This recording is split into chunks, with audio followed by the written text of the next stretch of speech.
आपण मैंने आम चैनल पाइपर संपूर्ण ओडिया मीडियम नुआ सिलेबस अनुଯାयी गणित विज्ञान और इंग्राजी पाठर आलोचना और तार प्रश्नोत्तर सहित ओडिया व्याकरण इंग्राजी व्याकरण और गणित ट्रिक गोटे पर गोटे वीडियो बैक टू बैक पाइबापी आम YouTube channel easy learning Odia को सब्सक्राइब कर रखु जहाँफल कौन हम जिते वीडियो सब अपलोड हो आपंक पाखे सहजरे पहुंची आम वीडियो भल लगुले गोटे लाइक करूँ सांग सहित सेयार करूँ और आपको केमती लगे आमको कमेंट रे निश्चय जनातु और जदि आप वीडियो पीडीएफ पाइबा चाहते हैं आमर Telegram channel easy learning Odia को जॉइन होगी रहंतु। हेलो हाय नमस्कार समस्त को आमर आउ एक नुआ वीडियो रे स्वागत वेलकम। आपण माने भलरे थिबे तो आमे आरंभ करथिले षष्ठ श्रेणी रो नुआ गणित बही जहा होछि आम गणित प्रकाश तार प्रथम अध्याय और द्वितीय अध्याय तार समस्त अभ्यास कार्य बा सब जेते कोन देछि निजे करी देखो ताहा सब आमे सॉल्यूशन कर देछि। एबे आमे आरंभ करिबा हमर तृतीय अध्याय जहा अछि संख्या और खेल। आपण को हम जदी वीडियो स्लो लागिवो ताहले 1.5x रे देखिबाकू चेष्टा करिवे ठीक अछि। तो आरंभ करिबा समय विलंब न करी जदि हमर वीडियो भल लागिवो गोटे लाइक करिवे सांग मानक सहित शेयर कर देबे और हमर चैनल को सब्सक्राइब करिकि रखिबे ठीक अछि। देखो कोन देछि हमर नीतिदिनिया जीवन रे संख्या गुडी को विभिन्न उपाय व्यवहार करि थाउ निजे मध्ये जानिथिबो आमे माने संख्या गुडी को गणिबारे व्यवहार करू एवं दैनंदिन जीवन सहित संपृक्त समस्या गुडी को जोग वियोग गुणन हरण आदि मौलिक प्रक्रिया रे प्रयोग करिबारे आमे समाधान करथाउ। देखो जे कोनोसी जिनिस गणिबारे ताहार कोनोसी जिनिस को मिसाई बारे फेडी बारे गुणन करिबारे हरण करिबारे ए सब को आमे संख्या गुडी कर व्यवहार करि थाउ। एही अध्याय रे आमे कोन पढिबा हमको संख्या को नै केतेर खेल खेलिबा बा आमे खेल खेल रे संख्या गुडी को विषय अनेक गुडी जिनिस जानिबा को चेष्टा करिबा। तो आम चतुर्पार्श्व थिबा संख्या गुडी को आमे देखिबा तार संरचना कोन रहिछि निरीक्षण करिबा एवं संख्या और गाणितिक प्रक्रिया गुडी को नुआ ऊपर आमे किपरि व्यवहार करिबा ताहा को मध्ये आमे सिकिबा ठीक अछि। देखो आरंभ करिबा विभिन्न परिस्थिति चिंता करो जेउथिरे आमे संख्या गुडी को व्यवहार करिथाउ।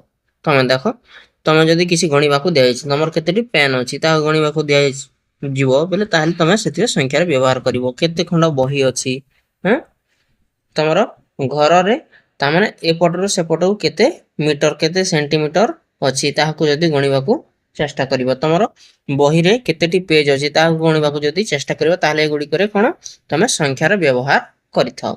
भिन्न भिन्न पांचटी परिस्थिति तालिका करो ताहा को तमे निजे लेखो से विषय रे देछि एटा तमे लिखि दबो मु एबे जहा जहा कहली साहा विषय रे एठी लिखि नबो ठीक अछि। एबे हमें आउ को पढिबा देखा जायछि तो 3.1 जहा कि संख्या हमको अनेक किछि कहिथाय कोन कहिथाय ताहा को हम भलो भाबरे एठी बुझिबा। देखो एही संख्या गुडी को हमको कोन कहउछंती ताहा को बुझिबा। देखो एक पार्क रे किछि पिला गोटे धाडी रे ठिया होई रहिसंती प्रत्येकर गोटे गोटे संख्या कहउछि। देखो एथिरे केते जण 1 2 3 4 5 6 7 8 जण छुआ ठिया हेई चंती। तो एथिरे देखो एहार मुंडरे कोन अछि 0 अछि एहार मुंडरे 2 अछि एहा मुंडरे 1 अछि एहा मुंडरे 1 अछि एहा मुंडरे 0 2 1 0 तो एटा कोन कहउचंती ताको हम बुझिबा को चेष्टा करिवा। देखो बुझियला एही संख्या गुडी कर अर्थ कोन बोली तुमे चिंता करि पारुथिबो जदि जानि परनो ताले टिके रुहो तमे बुझि जिवो।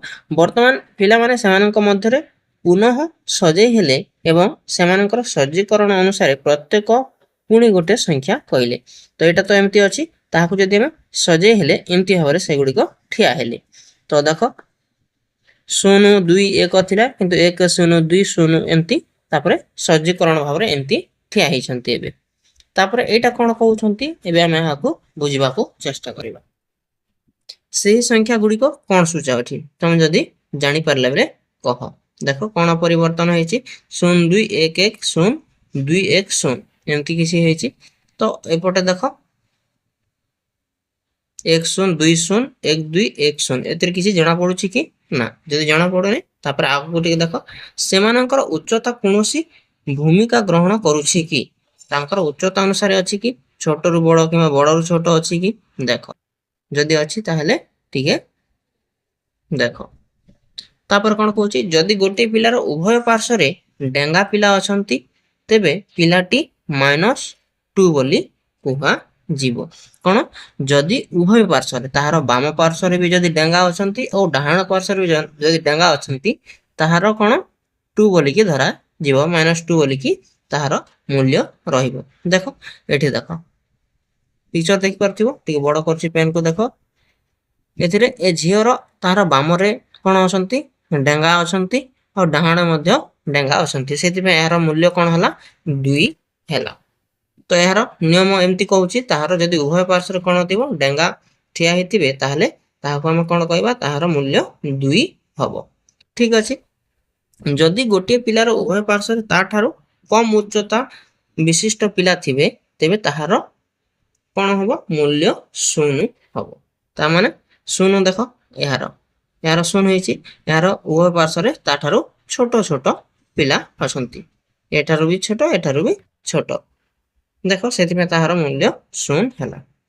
ଯଦି ଗୋଟିଏ ପିଲାର ଉଭୟ ପାର୍ଶ୍ୱରେ ତାଠାରୁ କମ୍ ଥିବ ତାହେଲେ ଦେଖ ଆମେ 0 କହୁଥିଲେ, କିନ୍ତୁ ଅର୍ଥାତ୍ ପ୍ରତ୍ୟେକ ପିଲା ତା ପାଖରେ ଥିବା ଡେଙ୍ଗା ଓ କିମ୍ବା ଗେଡ଼ା ପିଲାଙ୍କ ଆଧାରରେ ସଂଖ୍ୟା କହିବେ। ତାମାନେ ତାହାର ନିଜର ଯେଉଁ ସଂଖ୍ୟା ହବ ତାହାର ଦୁଇ ପଟରେ ଥିବା ପିଲା ସଂଖ୍ୟା ଉପରେ ନିର୍ଭର ରହିବ। ତମେ ଦେଖ ଏବେ କେତେ ଗୁଡ଼ିଏ ପ୍ରଶ୍ନ ଦେଇଛି, ତାକୁ ଆମେ ବୁଝିବାକୁ ଚେଷ୍ଟା କରିବା। କ'ଣ କହୁଛି? 1 ନମ୍ବର ଆମକୁ କହୁଛି ପିଲାମାନେ ସେମାନଙ୍କ ମଧ୍ୟରେ ପୁନର୍ବାର ସଜେଇ ହୋଇ ପାରିବେ କି ଯେପରି ଶେଷରେ ଛିଡ଼ା ହୋଇଥିବା ପିଲା 2 କହିବେ। ଶେଷରେ ଯଦି ଛିଡ଼ା ହେବାଟି 2 କହିବ ତାହେଲେ ତାହାର ଦୁଇ ପଟରେ କ'ଣ ଡେଙ୍ଗା ଡେଙ୍ଗା ଥିବେ, ତ ଶେଷରେ ଯଦି 2 କହିବ ତାହାର ବାମରେ ତ କୌଣସି ରହିବ ନାହିଁ, ତ ଏମିତି ହେଇପାରିବ ନାହିଁ ବୋଲି ତମେ ଲେଖିବ। ନା, ହେବ ନାହିଁ, ଏମିତି ଲେଖିନେଲ। ତାପରେ 2 ନମ୍ବର କ'ଣ ପଚାରିଛି ଦେଖ, ଆମେ ପିଲାମାନଙ୍କୁ ଗୋଟେ ଧାଡ଼ିରେ ସଜେଇ ପାରିବା କି ଯେପରି ସମସ୍ତେ 0 କହିବେ। ସମସ୍ତେ 0 କାହାକୁ କହିବେ, ଯାହାର ଦେଖ 0 କେ କାହାକୁ କହିବେ, ଆମେ ଦେଖ ତାହାର କ'ଣ ଉଭୟ ପାର୍ଶ୍ୱ ତାଠାରୁ କମ୍ ଥିବେ। ଉଭୟ ପାର୍ଶ୍ୱ ଯଦି କମ୍ ଥିବେ ତାହେଲେ ଆମେ ତାହାକୁ ଗୋଟେ ଧାଡ଼ିରେ ସଜେଇ ପାରିବା କି? କ'ଣ କହୁଛି, ଆମେ ପିଲାମାନଙ୍କୁ ଗୋଟେ ଧାଡ଼ିରେ ସଜେଇ ପାରିବା କି ଯେପରି ସମସ୍ତେ 0 କହିବେ। ସମସ୍ତେ 0 କହିଲେ କେମିତି ଗୋଟେ ଧାଡ଼ିରେ ସଜେଇ ପାରିବା, ତାହାର ଉଭୟ ପାର୍ଶ୍ୱରେ ଛୋଟ ଥିଲେ ହବ କି? ଦେଖ ଏଠି 0 ଅଛି, ତାହାର ଏପଟେ ଆଉ ଏପଟେ 2ଟି ଛୋଟ ଅଛି, ତ ଏଟା ଗୋଟେ ଧାଡ଼ିରେ ଦେଲେ ଦେଖ ଆମେ ଯୋଉ ଶେଷଟି ଦେଖିବା, ତ ଶେଷରେ ତାହାର ବାମରେ କୌଣସି ନାହିଁ, ତ ସେଇଟା ମଧ୍ୟ ହେଇପାରିବ ନାହିଁ। ତେମିତି ଭାବରେ ଆମେ ଲେଖିବା ନା, ଏମିତି ଭାବରେ ହେଇପାରିବ ନାହିଁ। ଏମିତି କିଛି କ୍ୱେଶ୍ଚିନ୍ ଦେଇଛି, ତମେ ନିଜେ ନିଜେ ମଧ୍ୟ କରିପାରିବ। ଠିକ ଅଛି। ତ ଏବେ ଦେଖ 3.2 କୁ ଦେଖିବା। ବୃହତ୍ତମ ସଂଖ୍ୟା ବିଶିଷ୍ଟ କୋଠରୀ ବା ସୁପର ସେଲ୍ କହିଲେ କ'ଣ? ନିମ୍ନରେ କିଛି ଦିଆଯାଇଥିବା ସଂଖ୍ୟା ଗୁଡ଼ିକୁ ଲକ୍ଷ୍ୟ କର। କିଛି ସଂଖ୍ୟାର କୋଠରୀ କ'ଣ କରାଯାଇଛି, ରଙ୍ଗୀନ କରାଯାଇଛି, କ'ଣ ପାଇଁ କରାଯାଇଛି ତାହାକୁ ଆଲୋଚନା କର। ଦେଖ ତଳେ ଦିଆଯାଇଛି ଏକ କୋଠରୀ ରଙ୍ଗୀନ ହେବ। ଯଦି ରଙ୍ଗୀନ ହେବ ସେ ସଂଖ୍ୟାଟି ତାହାର ପାଖ କୋଠରୀ ସଂଖ୍ୟା ଠାରୁ କ'ଣ ହେବ, ବୃହତ୍ତମ ହେବ, ବୃହତ୍ତର ହେବ। ତାମାନେ 79 ଟା ରଙ୍ଗୀନ କରାହେଇଛି, ତାମାନେ ଏଇଟା 75 ରୁ ବି ବଡ଼ ଅଛି ଆଉ 43 ରୁ ବି ବଡ଼ ଅଛି, ବା ତା ପାଖ ଠାରୁ ବଡ଼ ଅଛି ବୋଲି ସେଇଟା ରଙ୍ଗୀନ କରାହେଇଛି। ଦେଖ 29 ବି ବଡ଼ ଅଛି, କ'ଣ ପାଇଁ? 28 ରୁ ବି ବଡ଼ ଅଛି ଆଉ 10 ରୁ ମଧ୍ୟ ବଡ଼ ଅଛି, ସେଥିପାଇଁ ଏହାକୁ ରଙ୍ଗୀନ କରାହେଇଛି। ତ ତମେ ଭାବୁଥିବ ଯେ 34 ଟା କ'ଣ ପାଇଁ ରଙ୍ଗୀନ କରାହେଇଛି। ଦେଖ ଏଇଟା ବୁଝିବାକୁ ଚେଷ୍ଟା କର ଯେ ଏଠି ଯାହା ଯାହା ରଙ୍ଗୀନ କରାଯାଇଛି ତା ବିଷୟରେ ଦିଆଯାଇଛି। 577 345 ଠାରୁ ବୃହତ୍ତର, ସେଇଥିପାଇଁ ରଙ୍ଗୀନ କରାଯାଇଛି। ଯୋଉଟା 577 ଦେଖ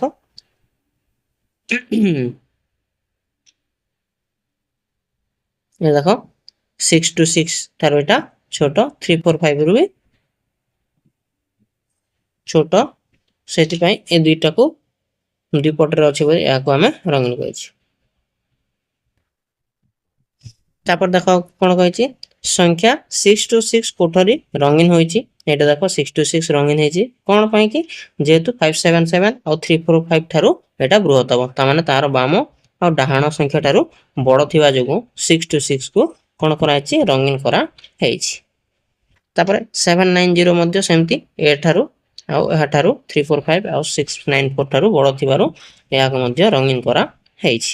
ତାପରେ ଦେଖ ଏ 34 କୁ କ'ଣ ପାଇଁ ରଙ୍ଗୀନ କରାଯାଇଛି, ତାର ଗୋଟେ ପାଖ ଅଛି ଯୋଉଟା କି 28, 28 ରୁ ସେ ବଡ଼ ଅଛି ସେଥିପାଇଁ ତାହାକୁ ରଙ୍ଗୀନ କରାଯାଇଛି। ଏହାର ମଧ୍ୟ 198 ଟା ଗୋଟେ ପାଖ ଅଛି, ସେ ଗୋଟେ ପାଖଠାରୁ ସେ ବଡ଼ ଅଛି ସେଥିପାଇଁ ତାହାକୁ ରଙ୍ଗୀନ କରାଯାଇଛି। ଦେଖ ଏହାର କେବଳ ଗୋଟେ ପାଖ ଅଛି 109 ଓ 198 ଟା କାହାର 109 ଠାରୁ ବଡ଼ ଅଛି ସେଥିପାଇଁ ତାହାକୁ ରଙ୍ଗୀନ କରାଯାଇଛି।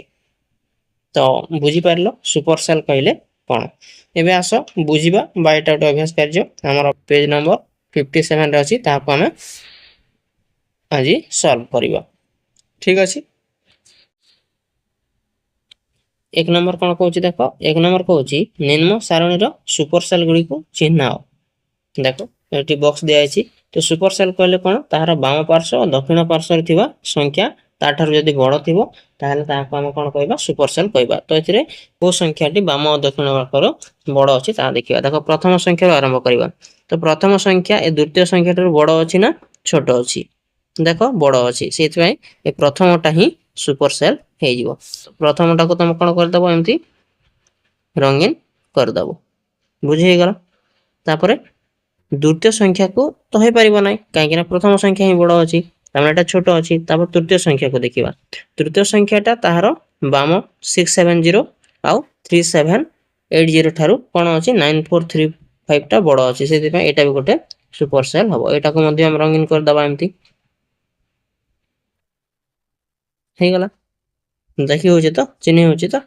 ତାପରେ ଦେଖ ଏଇଟା ଦେଖ 3780 ତାହାର ହେଇପାରିବ ନାହିଁ। ତ ତାପରେ ଆଗକୁ ଦେଖିବା, ଏଇଟା ମଧ୍ୟ ହେଇପାରିବ ନାହିଁ, ଏଠାରୁ ବଡ଼ ଅଛି।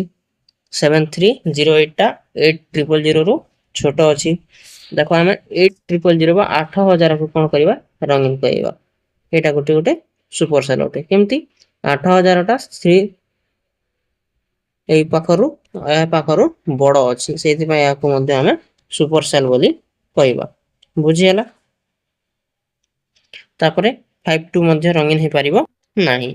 ତ ଏମିତି ଭାବରେ ଆମେ କେତେଟି 3ଟି ସୁପରସେଲ୍ ପାଇଗଲେ 1 ନମ୍ବରରୁ। ତାପରେ 2 ନମ୍ବର କ'ଣ କହୁଛି ଦେଖିବା। 2 ନମ୍ବର ଦେଖିବା ଆମେ। 2 ନମ୍ବର ଦେଇଛି ନିମ୍ନ ସାରଣୀରେ 4 ଅଙ୍କ ବିଶିଷ୍ଟ ସଂଖ୍ୟାକୁ ଖାଲି କୋଠରୀରେ ଲେଖ। ଯେପରି ବୃହତ୍ତମ ସଂଖ୍ୟା ବିଶିଷ୍ଟ କୋଠରୀ ଗୁଡ଼ିକ ହିଁ ରଙ୍ଗୀନ କୋଠରୀ ହେଇଥିବ। ତାମାନେ ଏଥିରେ ଭରିବା କ'ଣ ଭରିବା, ସଂଖ୍ୟାକୁ ଭରିବା ଯାହା ଆକାରରେ ଏ ସୁପରସେଲ୍ଟି ସାଟିସ୍ଫାଏ କରିବ। ତାମାନେ ଦେଖ 5346 ଆଉ 1258 ରେ କ'ଣ ଅଛି, ରଙ୍ଗୀନ ହେଇନାହିଁ ଆଉ ତା ମଝିରେ ରଙ୍ଗୀନ ଅଛି। ତାମାନେ ଏ ଦୁଇଟି ମଧ୍ୟରେ ଏ ଦୁଇଟା ସଂଖ୍ୟାରୁ ବଡ଼ ସଂଖ୍ୟାକୁ ଆମେ ଏଥିରେ ଲେଖିବା। ତମେ ଯାହା ବି ଲେଖିପାରିବ ହେଲା, ଯାହାକି ଏ ଦୁଇଟା ସଂଖ୍ୟାରୁ ବଡ଼ ସଂଖ୍ୟା ହେଇଥିବ। ମୁଁ ଲେଖିନେବି ଏଠି 5420, ଯାହାକି ଏ ବାମ ସଂଖ୍ୟା ଆଉ ଦକ୍ଷିଣ ସଂଖ୍ୟା ଠାରୁ କ'ଣ ହେଇଛି, ବଡ଼ ଅଛି। ତାପରେ ଦେଖ ଏ ଚତୁର୍ଥ ସଂଖ୍ୟା ବା ବକ୍ସକୁ ଦେଖ, ଯୋଉଥିରେ ରଙ୍ଗୀନ ଅଛି, ଯୋଉଟା କ'ଣ ହବ 1258 ରୁ ବଡ଼ ହେବ। ଆଉ ଏପଟରେ ବି ଯାହା ଲେଖିବା ତାହା ବି ବଡ଼ ହେବ। ସେଥିପାଇଁ ଆମେ ଏଥିରେ କ'ଣ ଭରିବା, ଦେଖ ଏଥିରେ ଆମେ ଭରିବା ଏମିତି କିଛି, ତ ଯାହାକି 1258 ରୁ ବଡ଼ ହବ। ତ ଏପଟେ ମଧ୍ୟ ଆମେ ଲେଖିଦେବା, ମନେକର 1100 ଲେଖିଦେବା ଏପଟେ। ତ 1100 1258 ରୁ କ'ଣ ବଡ଼ ଥିବ ତାହାକୁ ଆମେ ଏଠି ଲେଖିନେବା। 1352 ମୁଁ ଲେଖି ନେଉଛି ହେଲା।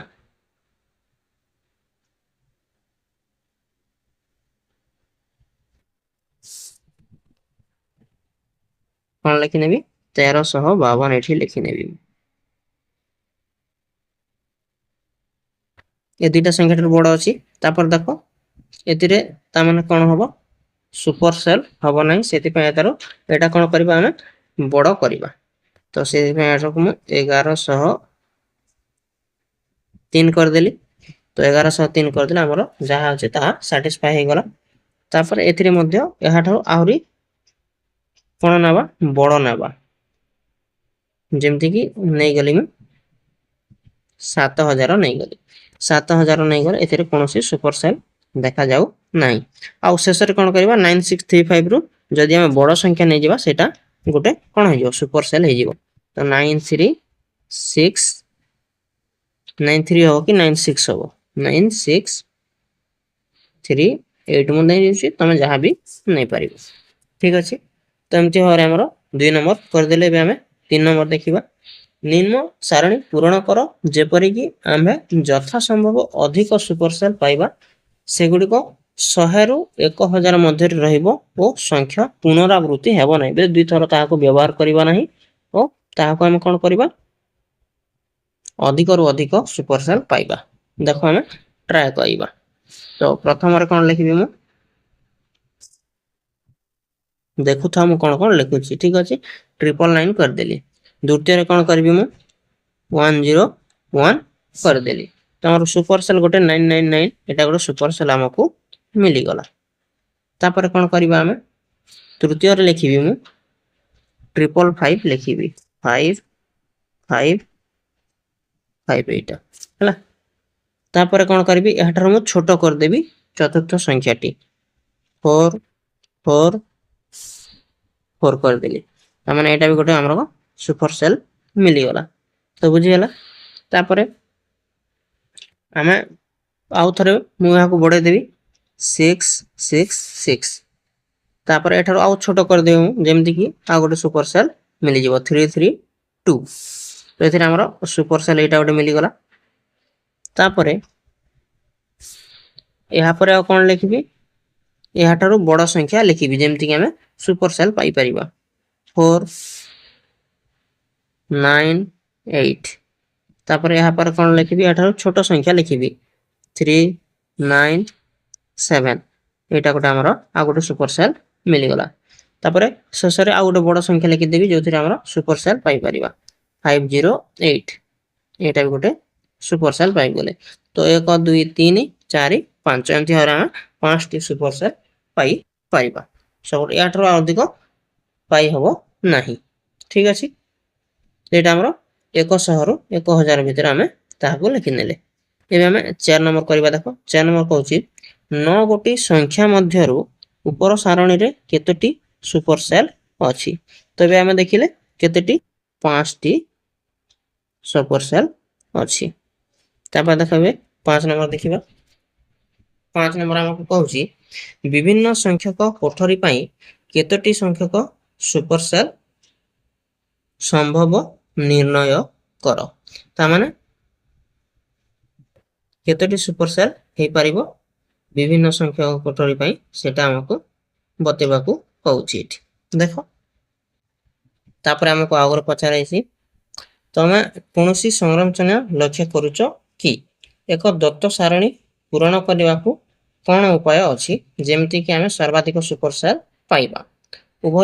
ଉପାୟ ଖୋଜ ଓ ସହପାଠୀମାନଙ୍କ ସହ ଆଲୋଚନା କର। ଦେଖ ଏଠି ମୁଁ ଉପରେ ଯୋଉ ବାକ୍ସ କରିଛି ତାହାକୁ ହିଁ ମୁଁ ବତେଇବାକୁ ଚେଷ୍ଟା କରିବି। ଦେଖ ଏଥିରେ କେତେଟି ସଂଖ୍ୟା ଅଛି, ଏଠି ଆରମ୍ଭ କରିକି ଏଇଠି ଆମର 9ଟି ସଂଖ୍ୟା ଦେଖାଯାଉଛି। ବୁଝିଗଲା। ତ 9ଟି ସଂଖ୍ୟା ଦେଖିବା ମଧ୍ୟରେ ଆମେ କଣ ଦେଖିଲେ ଯେ କେତୋଟି ସୁପରସେଲ ପାଇଲେ, 1 2 3 4 5ଟି ସୁପରସେଲ ଆମକୁ ମିଳୁଛି। ତ ଏହା ମଧ୍ୟରେ ଆମେ ସର୍ବାଧିକ ଏଇଟା ହିଁ ବା 5ଟା ହିଁ ଆମେ ପାଇପାରିବା ସୁପରସେଲ। ଏହାଠାରୁ ଅଧିକ ପାଇହେବ ନାହିଁ। କେତେଟି? 9ଟି ସଂଖ୍ୟାକୁ ନେଇ। ତ ସେଥିପାଇଁ କଣ କରିବା, ପ୍ରଥମ ସଂଖ୍ୟା ଦେଖ ବୃହତ୍ତର କରିଦେବ, ଆଉ ଆମର ଶେଷ ସଂଖ୍ୟାଟି ବୃହତ୍ତର କରିଦେବ। ତାପରେ କଣ କରିବ, ତାପରେ ଦ୍ୱିତୀୟ ସଂଖ୍ୟାକୁ ଛୋଟ କରିଦେବ, ତାପର ସଂଖ୍ୟାଟି ବଡ଼ ହେଇଯିବ। ତୃତୀୟ ସଂଖ୍ୟାକୁ ଛୋଟ କରିଦେବ, ତାପର ସଂଖ୍ୟାଟି ବଡ଼ ହେଇଯିବ। ଚତୁର୍ଥ ସଂଖ୍ୟାଟି ଛୋଟ କରିଦେବ, ତାପର ସଂଖ୍ୟାଟି ବଡ଼ କରିଦେବ। ତାପରେ ଆଉ ଗୋଟେ ସଂଖ୍ୟା ଛୋଟ କରିଦେଲେ ତାପର ସଂଖ୍ୟାରେ ଆମର ରେ କଣ ପାଇଯିବ, ସୁପରସେଲ ପାଇଗଲା। ଆମେ ଯଦି ଏମିତି ଭାବରେ କରିବା ତାହେଲେ ଆମକୁ ଅଧିକରୁ ଅଧିକ ସୁପରସେଲ ପାଇପାରିବା। ତ କଣ କରିବା ଜାଣିପାରିଲ, ପ୍ରଥମ ଓ ଶେଷ ସଂଖ୍ୟାକୁ ବୃହତ୍ତର କରିଦେବ, ଆଉ ତା ମଧ୍ୟରେ ଗୋଟେ ଗୋଟେ ଛୋଟ ସଂଖ୍ୟା ଭରିଦେବ। ଆଉ ପ୍ରତ୍ୟେକ ଅଲ୍ଟରନେଟିଭ ବା ଗୋଟେ ଘର ଛାଡ଼ି ଗୋଟେ ଘର ପରେ କଣ କରିଦେବ, ତମେ ସେଥିରେ ଭରିଦେବ ଯେ ବଡ଼ ବଡ଼ ସଂଖ୍ୟା। ତମକୁ ଅତି ସହଜରେ ସବୁଠୁ ଅଧିକରୁ ଅଧିକ ସୁପରସେଲ ପାଇପାରିବ। ଯେମିତିକି ପ୍ରଥମଟା ବଡ଼ କଲି, ଦ୍ୱିତୀୟଟା ଛୋଟ କଲି, ତୃତୀୟଟା ଫେର ବଡ଼ କରିଦେଲି, ଚତୁର୍ଥଟା ଛୋଟ କଲି, ଫେର ପଞ୍ଚମଟା ବଡ଼ କରିଦେଲି 666। ଦେଖ ତାପରେ ଏଇଟା ଛୋଟ କରିଦେଲି, ଫେର ଏଇଟା ବଡ଼ କରିଦେଲି। ଏମିତି ଭାବରେ ତମେ କଣ ସବୁଠାରୁ ଅଧିକରୁ ଅଧିକ ସୁପରସେଲ ପାଇପାରିବେ। ବୁଝିପାରିଲ। ଏବେ ଆମେ 5 ନମ୍ବର ଉତ୍ତର ପାଇଗଲେ। ଏବେ ଆମେ 6 ନମ୍ବର କରିବା। 6 ନମ୍ବର କଣ କହୁଛି, ପୁନରାବୃତ୍ତି ବିନା ତୁମେ ଏକ ସାରଣୀ ପୂରଣ କରିପାରିବ କି ଯେପରିକି ସେଥିରେ କୌଣସି ସୁପର ସେଲ୍ ନଥିବ। କାହିଁକି? ଯଦି କାହିଁକି ତାହେଲେ ନୁହେଁ ତାହାକୁ ପଚାରୁଛି। ଦେଖ ଏଠି ଆମେ ବୁଝିବାକୁ ଚେଷ୍ଟା କରିବା। ତ ଏଠି ଆମକୁ ସେ 6 ନମ୍ବରରେ ପଚାରିଛି। ଦେଖ ଯେ କୌଣସି ଜିନିଷକୁ ପୁନରାବୃତ୍ତି କରିବା ନାହିଁ। ତାର ଦେଖ ବଢି ବଢି ଯଦି ମୁଁ ନେବି ଗୋଟେ ଏମିତି ଗୋଟେ ବକ୍ସରେ ଯଦି ନେବି, ଦେଖ ଏଥିରେ ମୁଁ 11 ନେବି, ଏଥିରେ 12 ନେବି, ଏଥିରେ 13 ନେବି, 14 ନେବି, 15 ନେବି ଆଉ 16 ନେବି। ଯଦି ଏମିତି ଆମେ କ୍ରମାଗତ ଭାବରେ ଯଦି ଆମେ କ'ଣ କହିଯିବା ବଢି ବଢି ଯିବା ତାହେଲେ ମଧ୍ୟ ଆମେ କାରଣ ଦେଖ ଏଥିରେ କୌଣସି ସୁପର ସେଲ୍ ବନୁ ନାହିଁ। ଦେଖ 12ଟି କ'ଣ ହେଇଗଲା 11 ରୁ ତ ବଡ଼ କିନ୍ତୁ 13 ଠାରୁ ଛୋଟ, 14ଟି 13 ରୁ ତ ବଡ଼ କିନ୍ତୁ 15 ଠାରୁ ଛୋଟ, କିନ୍ତୁ 16ଟି କ'ଣ ଦେଖ 16 ରେ କ'ଣ ହଉଛି ଆମର 15 ଠାରୁ ତ ବଡ଼ କିନ୍ତୁ ଏପଟେ ଦେଖ କୌଣସି ନାହିଁ। ତ ଆମର ସୁପର ସେଲ୍ ଗୋଟେ ମିଳି ଯାଉଛି ଯୋଉଠି କି 16ଟି। କାହିଁକି ନା ଏପଟେ ଗୋଟେ ଅଛି ଯୋଉଠାରୁ ବଡ଼ ଏପଟେ ନାହିଁ। ସେଥିପାଇଁ ଆମେ କ'ଣ କରିବା ତ ଗୋଟେ ସଂଖ୍ୟା ଯଦି ବଡ଼ ହେଲା ବୋଲି ମଧ୍ୟ ତାହାକୁ ଆମେ ସୁପର ସେଲ୍ କହିଥାଉ। ତ ଆମର 16 ଗୋଟେ ସୁପର ସେଲ୍ ମିଳିଗଲା। ତ ଏମିତି ଭାବରେ ଆମର କ'ଣ କହୁଛି ଦେଖ ଯେଉଁଥିରେ କୌଣସି ସୁପର ସେଲ୍ ନଥିବ ଏମିତି ସମ୍ଭବ ହେଇପାରିବ ନାହିଁ। ଗୋଟିଏ ହିଁ ସୁପର ସେଲ୍ ମିଳିବ ହିଁ ମିଳିବ। ଏଟା ଆମେ ଏଠି ଲେଖିବା। ତ ଏଠି ତମେ ଲେଖିପାରିବ ସମ୍ଭବ ନୁହେଁ।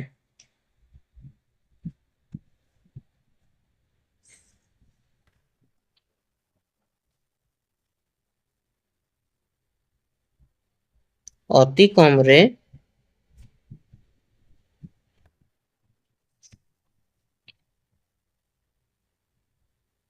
ଗୋଟିଏ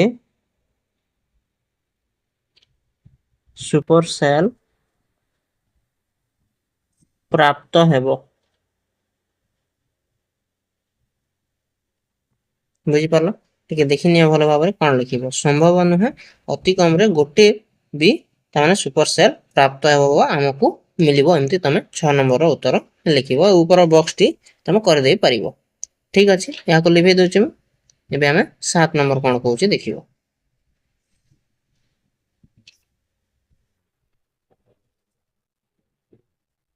ଦେଖ 7 ନମ୍ବର କହୁଛି ଏକ ସାରଣୀରେ ଯେଉଁ କୋଠରୀର ସବୁଠାରୁ ବୃହତ୍ତମ ସଂଖ୍ୟା ଥିବ ତାହା ସର୍ବଦା ଏକ ସୁପର ସେଲ୍ ହେଇପାରିବ।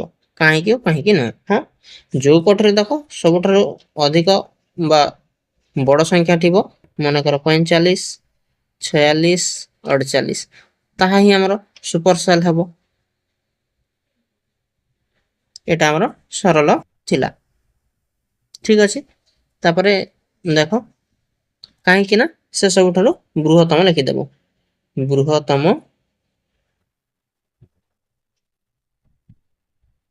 ସଂଖ୍ୟା ହେବା ଯୋଗୁଁ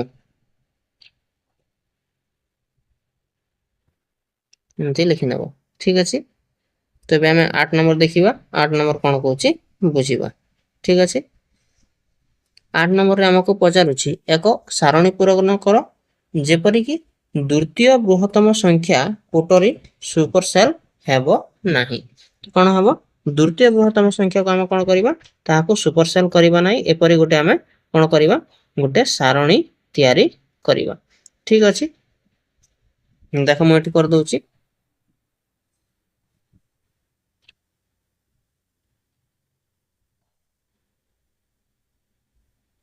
ଆମେ କ'ଣ କରିବି 1 ରଖିବି, 2, 3, 4, 5, 6 ଏମିତି ଭାବରେ ତମେ ବଢି ବଢି ନେବ। ତ ଏଥିରେ କ'ଣ ହଉଛି ଦ୍ୱିତୀୟ ବୃହତ୍ତମ ସଂଖ୍ୟା ଥିବା କୋଠରୀ ସୁପର ସେଲ୍ ହେବ ନାହିଁ। ତ ଏମିତି ଭାବରେ ଦେଖ ମୁଁ 8 ନମ୍ବରର ବକ୍ସ କରିନେଲି। ସେଥିରେ ଦେଖ ଦ୍ୱିତୀୟ ବୃହତ୍ତମ ସଂଖ୍ୟା ହେଲା 5, ସବୁଠାରୁ ବୃହତ୍ତମ ସଂଖ୍ୟା 6, ତାହାର ଛୋଟ ବା ଦ୍ୱିତୀୟ ବୃହତ୍ତମ ସଂଖ୍ୟା ହେଲା 5। ଏଇଟା ଗୋଟେ ସୁପର ସେଲ୍ ନୁହେଁ, କାହିଁକି ନା ଏଇଟା 6 ରୁ ବଡ଼ ହେଇଥାଏ, 5 ରୁ ଛୋଟ ଅଛି 4, ସେଥିପାଇଁ ସୁପର ସେଲ୍ ହେବ ନାହିଁ। ତ ଏମିତି ଭାବରେ ତମେ ବକ୍ସ କରିନେବ ଆଉ ତାହାର ଉତ୍ତର ମଧ୍ୟ ଲେଖିନେବ। ଏବେ ଆମେ 8 ନମ୍ବର ସରିଗଲା। 9 ନମ୍ବର ଦେଖିବା। 9 ନମ୍ବର କ'ଣ କହୁଛି? 9 ନମ୍ବର ଆମକୁ କହୁଛି ଏକ ସାରଣୀ ପୂରଣ କର ଯେପରିକି ଦ୍ୱିତୀୟ ବୃହତ୍ତମ ସଂଖ୍ୟା ଥିବା କୋଠରୀ ସୁପର ସେଲ୍ ହୋଇନଥିବ କିନ୍ତୁ ଦ୍ୱିତୀୟ କ୍ଷୁଦ୍ରତମ ସଂଖ୍ୟା ଏକ ସୁପର ସେଲ୍ ହେଇଥିବ। ଏହା ସମ୍ଭବ କି? ତମେ ଏହାକୁ ଚେଷ୍ଟା କରିବା ତିଆରି କରିବା ପାଇଁ। कौन कंडीशन अच्छी आम देखने प्रथम तो जहाँ द्वितीय बृहत्तम संख्या थिबा ताहा कौन हम सुपर सेल हेब नहीं किंतु द्वितीय क्षुद्रतम संख्या ताहा सुपर सेल हेइथिबो। तो एटा को आम देख केमती करिबा जूम करूची देख। तो प्रथम लिखिने मु 3 3 3 2 2 2 4 4 4 4 4 5 तापर कौन लिखिबी 4 4 6 आगो को लिखिबी 4 4 8 आगो को लिखिबी 4 4 9 आउ शेषर लिखिबी 4 5 0। तो देखो ये द्वितीय बृहत्तम संख्या जहाँ की 4 4 9 एटा गोटे कौन हो पारु नै सुपर सेल हे पारु नै। तो हमको जहाँ पचारुथिला बा जेमति भाबरे बॉक्स करबा को चाहुथिला हम सेमति कर देले। तो एटा देखो 448 रु बड़ होइछि किंतु 450 रु छोट ही अछि। तो एटा हम सुपर सेल नुहे जानि गले। आ कोन कहउछि द्वितीय क्षुद्रतम संख्या कोन सुपर सेल हे परिबो कि द्वितीय क्षुद्रतम संख्या कोटा अछि देखो सबुठ क्षुद्रतम संख्या एटी अछि देखो 220 तापर द्वितीय क्षुद्रतम संख्या हला ताठर बड़ कोटा अछि देखो 333। तो एटा देखो गोटे सुपर सेल हेकी ही अछि जोटा कि 333 देखो एटा गोटे कोन गोटे सुपर सेल अटे ताहार डाहाण रथिबा ए संख्याटी छोट अछि आ बामरे संख्या नाही से पई एटा गोटे सुपर सेल अटे।